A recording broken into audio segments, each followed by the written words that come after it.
আসসালামু আলাইকুম। আমি এখন মাকামকুঞ্জ ভবনের ফার্স্ট টু লাস্ট কাজের বর্তমান পরিস্থিতি দেখাবো। তার সাথে এই ভবনটা কবে কিভাবে পরিকল্পনা করা হয় এবং কিভাবে তৈরি হচ্ছিল, এই কাজের কি সম্ভাবনা ছিল, কি সমস্যা ছিল, কিভাবে আমরা উত্তরণ করেছি এবং আপনারা চাইলে কিভাবে এইভাবে বাড়ি তৈরি করতে পারেন সেই বিষয়গুলি আমি আমার অভিজ্ঞতা থেকে বর্ণনা করব। মাকামকুঞ্জ ভবন প্রথমেই ৫-৬টা মূল উদ্যোক্তার হাত ধরে একটা জায়গা কেনা এবং স্বল্প আয়ের মানুষের বাড়ি করা সৎ উদ্দেশ্য নিয়ে যাত্রা শুরু করে। এর যাত্রায় অগ্রভাগে ছিল সার্জেন্ট কাশেম স্যার, বাবুল ভাই, জামাল স্যার, আরিফ, এই ৫-৬ জন মানুষ প্রথমে উদ্যোগ গ্রহণ করে। এরা প্রথমে জায়গা রেকি করে, জায়গা বিভিন্ন অনুসন্ধান করতে করতে এই মাকামকুঞ্জ ভবনের দুইটা মালিকের অংশের সন্ধান পায়। একজনের নাম ছিল কাশেম আর একজনের নাম ছিল তারেক। এই দুইজনের কাছ থেকে রেজিস্ট্রি করে। পরবর্তীতে ৬ মাসের ভিতরে জায়গার মূল্য পরিশোধ করবে এই কল্পে কাজ হাতে নেয়। এখানে তৃতীয় পক্ষ ছিল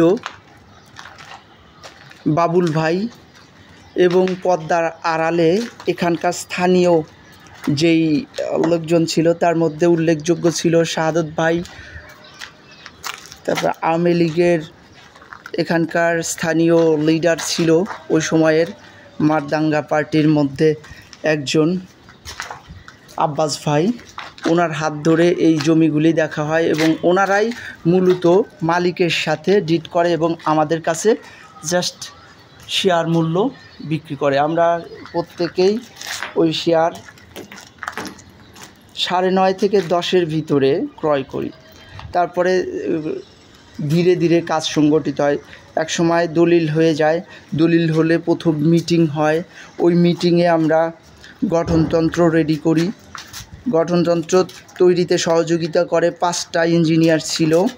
সমিদুল ভাই, নাফি, মিজান নামে একজন ছিল বাবুল ভাইয়ের আত্মীয়, সে মহসিন, এরা মিলে গঠনতন্ত্র করে। ওই গঠনতন্ত্রের সাথে আমরা যাচাই বাছাই করে এইগুলি মিটিংয়ে অনুমোদন করি এবং নোটারি করে একটা, যাতে আইনের আওতায় সবাই থাকে, আইনকে শ্রদ্ধা করে, আমরা যাতে বিপদে না পড়ি তার জন্যে এটাও অনুমোদিত হয়ে যায়। তার পরবর্তীতে মিটিং শুরু হয়, কাজের পরিকল্পনা করা হয়। প্রথমেই আমরা 50,000 করে টাকা উদ্বৃত্ত তুলে অনুমোদনের জন্য পাঠাই, যে ভবন 10 তলা হতে হবে, 10 তলার অনুমোদন আনতে পাঠাই। ওই অনুমোদনটায় আমাদের নিচের রোড এবং জায়গা কম থাকার কারণে এবং ঘুষ বাণিজ্য তখন অনেক বেশি ছিল, এই সব কারণে আমাদের 10 তলা পজিশন না এসে 7 তলা আসে। পরবর্তীতে আমরা আরও একটু এদিক সেদিক জায়গা ছাড় দিয়ে আবার নতুন করে দরখাস্ত করি এবং মোটামুটি এখানে 10 তলা পারমিশন পেয়ে যাই। 10 তলা পারমিশন পাওয়ার পরে মিটিং হয়। 4-5টা কোম্পানির সাথে টেন্ডার ড্র করে, মোট 10টার মতো কোম্পানি টেন্ডার ড্র করে। এর মধ্যে ছিল ডিস্টেন্স, বিকাশ, তারপরে সাকিব আবরা, আরও কিছু কোম্পানি ছিল যেগুলা নিয়ে এসেছিল আমার ফুফাতো ভাইয়ের জামাই শাহজামাল সাহেবের জামাই। ওইটার মূল্য ছিল 3000 টাকা স্কোয়ার ফিট এবং আরগুলো ছিল 2400, 2800, কেউ ছিল 2000, ওই সময়ের মধ্যে 2500 ছিল। এর ভিতর দেখে দেখে সর্বনিম্ন দরদাতা এবং আদার যে কোম্পানিগুলি ছিল তাদের সাথে আমরা টাইম টু টাইম মিটিং করি যে এই টাকার ভিতরে আমাদের বিল্ডিং করে দিতে হবে। ম্যাটেরিয়ালগুলি আমরা নির্ধারিত করে দেব। এই ম্যাটেরিয়ালগুলির সম্পূর্ণ স্ট্রাকচারাল যে রেডি করা হয়েছে, Holcim, BSRM rod, 2.5 grade বালি, কাই এবং চুমহুয়া, aluminium, grill, BSRM square bar, বিভিন্ন আইটেম যেগুলি দরকার হয় এইগুলি সমস্ত কিছু টাইম টু টাইম আমরা আলোচনা করে বিভিন্ন ইঞ্জিনিয়ারদের সহযোগিতা নিয়ে এই ছকটা তৈরি করি। এর মধ্যে একটা জিনিস আগে হয়েছিল, যেটা হলো ওয়ার্কিং ড্রয়িংটা আমি নিজে করাইছি, যেটা হলো পার ইয়াতে ওই সময়ে খরচ হয়েছিল আমার থেকে 3 লাখ টাকা, কিন্তু আমার কাছ থেকে একটু কম নিয়েছিল, যেটা দিয়ে আমি পরবর্তীতে ওই যে ইঞ্জিনিয়ার ভিজিটগুলি করা দিতে হবে ওই কাজের ওখানে সাপোর্ট পেয়েছিলাম। তো আপনারাও যারা ওয়ার্কিং ড্রয়িং করবেন, আমার কাছে অনেক যে আমার এই বাড়িটা করে দিছে এখনও তার সাথে সুসম্পর্ক আছে। যোগাযোগ করলে ওয়ার্কিং ড্রয়িংটা ভিউটা টাকা খরচ না করেই আপনার যদি ডিজিটাল সার্ভে করা থাকে তাহলে আমি করায় দিতে পারবো। যাই হোক, মূল কথায় আসি। তারপরে এই কোম্পানির সাথে চুক্তিতে বসা হয়। কোম্পানি যে কাজ যেইভাবে করে দিবে, জাস্ট চুক্তি হয়ে যায়, পাইলিং শুরু হয়ে যায়। পাইলিং শুরুতে আমরা single stone, Holcim, 2.5 FM গ্রেডের বালি দিয়ে, বিএসআরএম রড দিয়ে একদম সুন্দরভাবে লিটন পাইলস দিয়ে কাজ শুরু করি। কাজ শুরুর পর জাস্ট করোনার হামলা হয়। প্রায় বছর খানেকের মতো কাজ এবড়োথেবড়োভাবে চলতে থাকে। যে কোম্পানি যখন কাজ দিছি তখন অনেক সুন্দর সুন্দর কথা ছিল। পরবর্তীতে যখন কাজ পেয়ে গেছে তখন তার চোখ এবং কথা কাজ চেঞ্জ হয়ে গেছে। যেই ছাদ যেই মাসে নামানোর কথা, আমাদের চুক্তির মেয়াদ ছিল 3 বছর, সেই ছাদ সেইভাবে না হয়ে এখন 3 বছর শেষ, কিন্তু বিল্ডিং নামে নাই। এতেও আমরা অধৈর্য হই নাই। বিভিন্ন সময় ছাদের যে পরিমাণ টাকা দেওয়ার কথা তার চাইতে অতিরিক্ত টাকাও দিতাম, কিন্তু ছাদের কাজ কন্টিনিউ করা যেত না। এইগুলিতে দেখা যাচ্ছে 5-7 লাখ টাকা নিয়ে এখান থেকে ওখানে, ওখান থেকে ওখানে কাজ করতো। আমাদের জন্য রড বালি সিমেন্ট আনতো না। শ্রমিকের মূল্য না দিলে শ্রমিকও থাকতো না। এই বিভিন্ন কাহিনী, এইগুলা নিয়ন্ত্রণ করাই যাচ্ছিল না। পরে যখন ধীরে ধীরে বুঝলাম যে ওনাকে দিয়ে এভাবে কাজ করাইলে সম্ভব না, জিনিসপত্রের দামও বেড়ে গেল। পরে একটা মিটিং করে আমরা 1670 টাকায় যেই কাজটা ওনাকে করার জন্য দিয়েছিলাম, সেটা 1 লাখ বাড়ায়া 1900 টাকা করা হয়েছে। 1900 টাকা স্কোয়ার ফিট দ্বিতীয় তলার থেকে, আর বাদ বাকিগুলি 1900 টাকা স্কোয়ার ফিটে কাজ করে দিবে বলছে। কিন্তু 1900 টাকা স্কোয়ার ফিটে কাজ দিয়েও যখন সে দেখতেছে যে এই টাকায় প্রজেক্ট চালানো সম্ভব না, তখন আমাদের হাতে ছেড়ে দিছে। তখন আমরা যে কাজ করব এখানে সে তার শুধু সাইনবোর্ড ব্যবহার করব। এতেও সে মাঝে মধ্যে লভ্যাংশ হিসাবে টাকা নিয়ে নিচ্ছে। এই যে একটা হ্যাসেল, এটা যদি আপনারা নিজেরা করতে যান তাহলে হয়তো এই হ্যাসেলটা হবে না। আপনাদের স্থানীয় যেই প্রশাসনিক ঝামেলা, পুলিশের ঝামেলা, প্লাস সাধারণ প্রত্যেক এলাকায় গডফাদার, ছোটো আতি নেতা পাতি নেতা থাকে। এইগুলা বাড়ি করতে আসলে প্রত্যেকটা, এটা বাংলাদেশের একজন চিরাচরিত প্রথা যে বাড়ি করতে আসলে এখানে আমাদের মিষ্টি খাওয়াইতে হবে, আমাদের থেকে মাল নিতে হবে, আমাদের এই করতে হবে, এগুলো ঝামেলা পোহাইতে হবে। যেহেতু আমরা সবাই দূরে দূরে থাকি, সেই ঝামেলাটা এড়াইতে যায় আমরা কোম্পানিকেই দিছি। আর কোম্পানি কাজের মধ্যে ঝামেলায় ফেলে দিছে। এই ঝামেলাটা মাথায় নিয়েই আমরা 10 তলা শেষ করতেছি ইনশাল্লাহ। এখন আবার ফিরে আসি মেইন কথায়। প্রথম তলার যখন শাটারিং হবে তখন চারপাশের লোকজন, যেই আমরা 2 ফিট করে যেটা ছাড়ার কথা ছেড়ে দিছি, পরে বিভিন্ন লোকজন বিভিন্ন চাপে আগে যারা বিল্ডিং করে ফেলছে তারা তো জায়গা দখল করেছে, আমাদের এইটা দিতে হবে, ওইটা দিতে হবে। এইটুক করতে আমাদের কিছু অংশ 3575 স্কোয়ার ফিট ছিল, সেখান থেকে কিছু একটু ছাড় দিয়ে বিল্ডিং উঠাইতে হয়েছে। আমরা এই থিওরিতে বিশ্বাস করতাম যে যদি এখানে ঝামেলায় জড়াই, কাজের চাইতে আগাজ বেশি হবে, আমাদের বাড়ি ইনভেস্ট ক্ষতির মুখে পড়বে এবং টাকাগুলি দিনের পর দিন পড়ে থাকবে, বিল্ডিংও উঠবে না। তো মোটামুটি এখন এই দিক সেই দিক ট্যাকেল দিয়ে বিল্ডিং উঠে গেছে। প্রত্যেক ছাদে আমাদের পাইলিংয়ের সময় যেটা ছিল 35 লাখ টাকা, ওখানে 40 লাখ টাকা কোম্পানিকে দেওয়া লাগছে। 40 লাখ টাকা দেওয়ার পরেও ওই যে নিচের মাটি কাটা টিয়া ওইগুলা এখনও বাকি আছে, ওগুলাও মনে হয় আমাদেরই করে নিতে হবে। টোটাল কথা, এখন যেই স্কোয়ার ফিটে আমরা মূল্য নির্ধারণ করেছিলাম, ওই নির্ধারণী মূল্যে আমরা ফ্ল্যাট বুঝে পাবো না।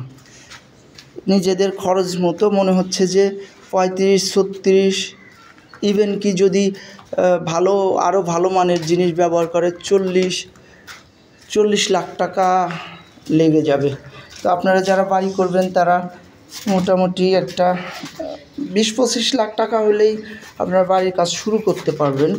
পরবর্তীতে এইগুলা লোন পাওয়া যায় এবং আনুষঙ্গিক আরও যত ফ্যাসিলিটি আছে সরকারি, এগুলি আপনারা যদি একক মালিকানায় নেন সেক্ষেত্রে পেয়ে যাবেন। এই যে এখন আমি ঘুরে ঘুরে প্রত্যেকটা রুমে দেখাচ্ছি আমাদের কাজ কি পরিমাণ আগাইছে। আমাদের কাজের এখন চলমানের ভিতরে যে ইলেকট্রিক কাজের জন্যে, প্লাম্বিংয়ের জন্যে কাটিং করা হয়েছে, ওইদিকে ওয়েল্ডিং রড আনা হয়েছে, গ্রিলগুলি লাগানো হয়েছে, বারান্দার গ্রিলগুলি বাকি আছে। এখন মোটামুটি আশা করতেছি যে 2-1 মাসের ভিতরে আমরা মেইন কাজগুলি শেষ করতে পারবো। যেমন প্লাম্বিং শেষ হয়ে যাবে, ইলেকট্রিক শেষ হয়ে যাবে, আপনার একই সাথে ওয়াল প্লাস্টারও চলমান থাকবে। 3-4 মাসের মধ্যে আমরা মনে করতেছি যে ইলেকট্রিক, প্লাম্বিং এবং এই প্লাস্টারের কাজটা শেষ হয়ে যাবে। আর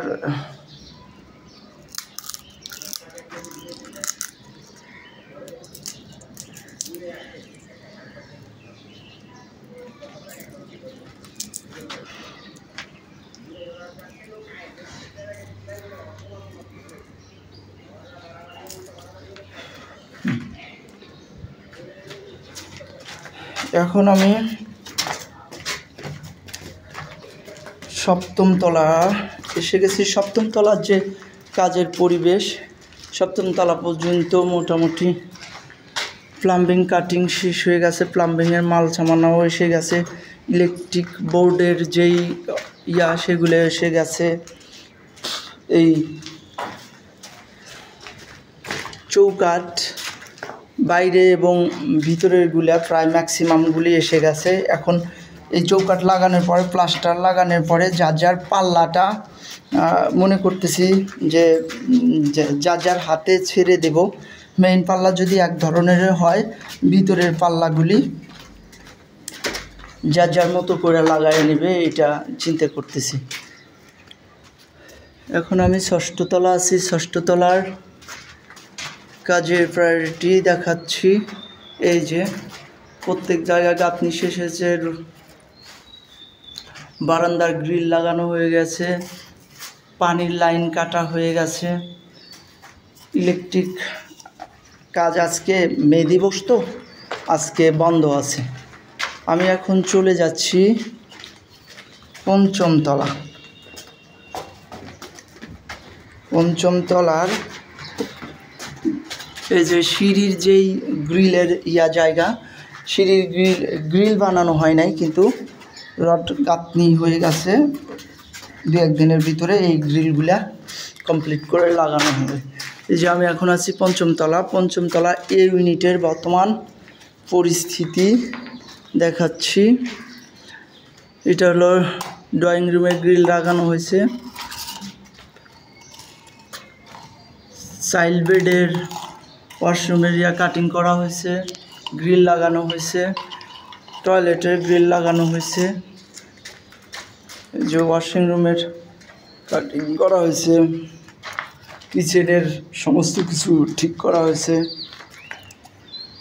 মাস্টার বেডের গ্রিল লাগানো হয়েছে। এটাও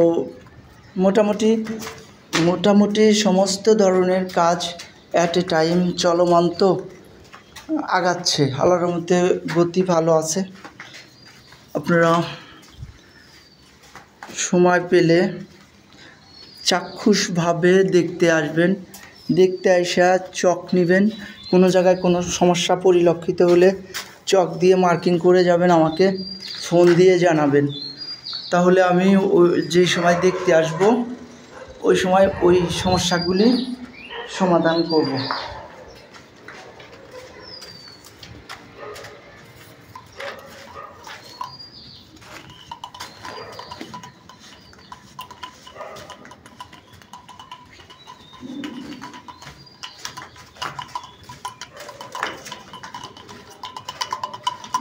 আমি এখন সি ইউনিটে আসছি, পঞ্চম তলা সি ইউনিট।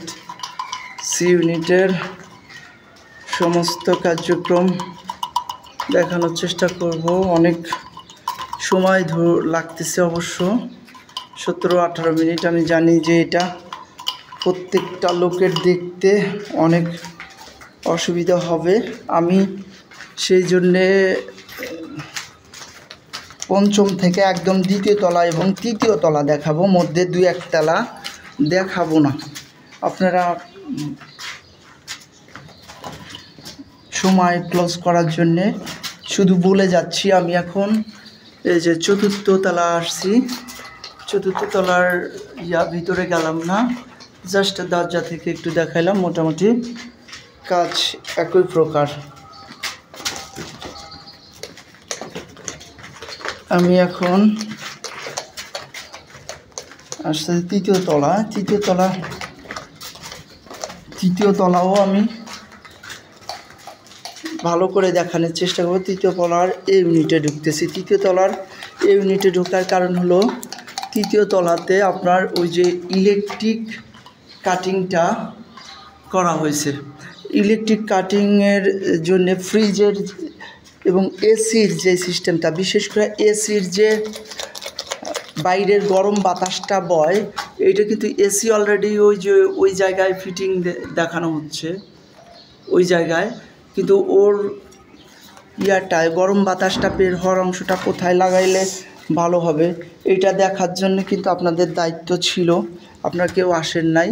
এটা দেখে যাতে একজনের গরম বাতাস আর একজনের ইয়াতে লেগে কষ্ট না হয়, এই জিনিসটা নিশ্চিত করা জন্যে আপনাদের আসা উচিত। আপনারা আসবেন। যদি চেঞ্জ ডাউন করতে হয় মাথা খাটাবেন। বিশেষ করে আমার ইঞ্জিনিয়ার সাহেবদের আমি খুব অনুরোধ করতেছি, আপনারা ইলেকট্রিক কাজটা হওয়ার সময় আপনারা আসেন। এসে আমরা তৃতীয় তলা থেকে এখন জাস্ট দ্বিতীয় তলা চলে যাচ্ছি। ইলেকট্রিক কাজ মূলত একটা ইউনিটেই শুধু কাটা হয়েছে। আজকে তো মে দিবস, তাই কোনো শ্রমিক আসে নাই প্রজেক্টে। আগামী দিন হয়তো আসবে। আমি যেই তালাটা সম্পূর্ণ ভালোভাবে কাটিং হয়েছে ইলেকট্রিক, আমি সেগুলি দেখানোর চেষ্টা করছি। আমি এখন এই ইউনিটের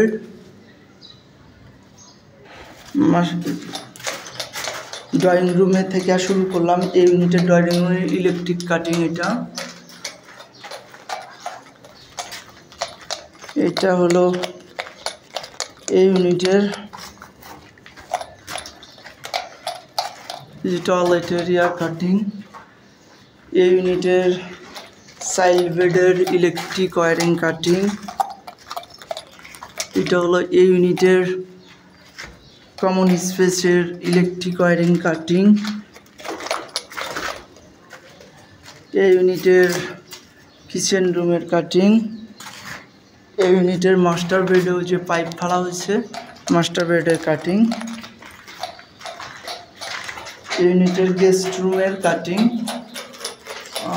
এটার এসি সিস্টেম কোথায় করবে এখনও মনে হয় মার্কিং করে নাই, দেখাইতে পারলাম না, পরে এসে এটা দেখাবো। আমি এখন দেখাচ্ছি বি ইউনিট, দ্বিতীয় তলায়, ফার্স্ট ফ্লোর দ্বিতীয় তলায় বি ইউনিট। বি ইউনিটেরও ইলেকট্রিক কাটিং শেষ হয়ে গেছে। এটা হলো সি ইউনিট। এটা হলো সি ইউনিট। আমি এখন সরাসরি নিচে চলে যাচ্ছি। নিচে মানে আমাদের পুরা বাউন্ডারি দেখাবো। অনেক দিন ধরে কাজের কোনো পুরা অংশ দেখানো হয় না। আমাদের নিচতলায় এই যে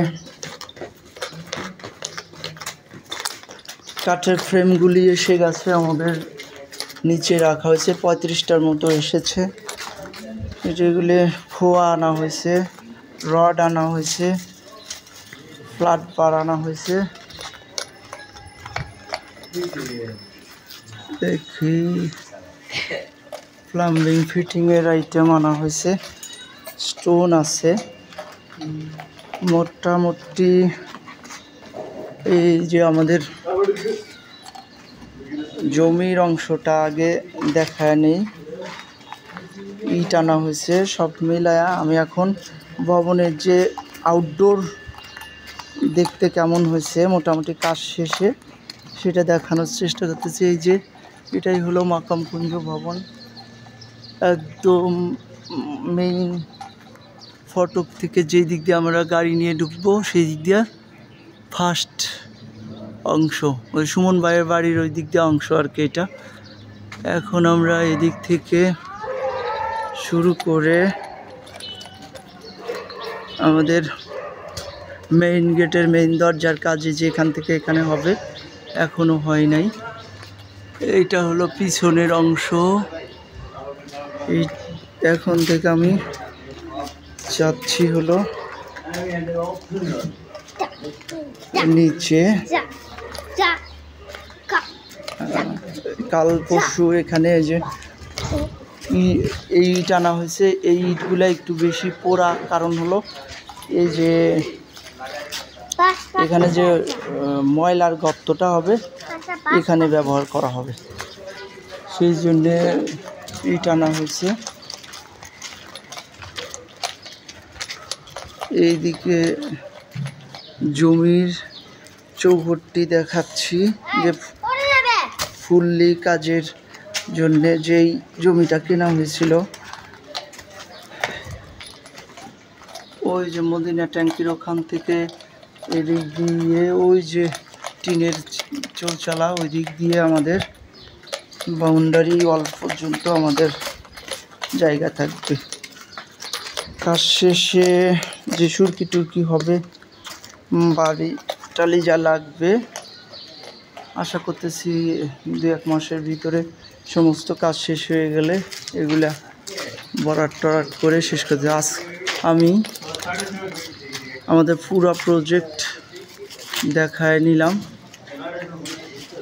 আমাদের প্রজেক্টের চৌহদ্দি এবং কাজের বর্ণনা, যারা নতুন জয়েন করছেন তারা দেখে নিতে পারেন। এর ভিতরে কত দিন, কত রাত, 2টা 3টা গাবতলীর হাটে, সিলেট, বিভিন্ন অফিসে, রাতের আঁধারে, দিনে বিভিন্ন মানুষের সাথে কমিউনিকেশন, কত চড়াই উতরাই, রাগারাগি, কত কিছু গেছে।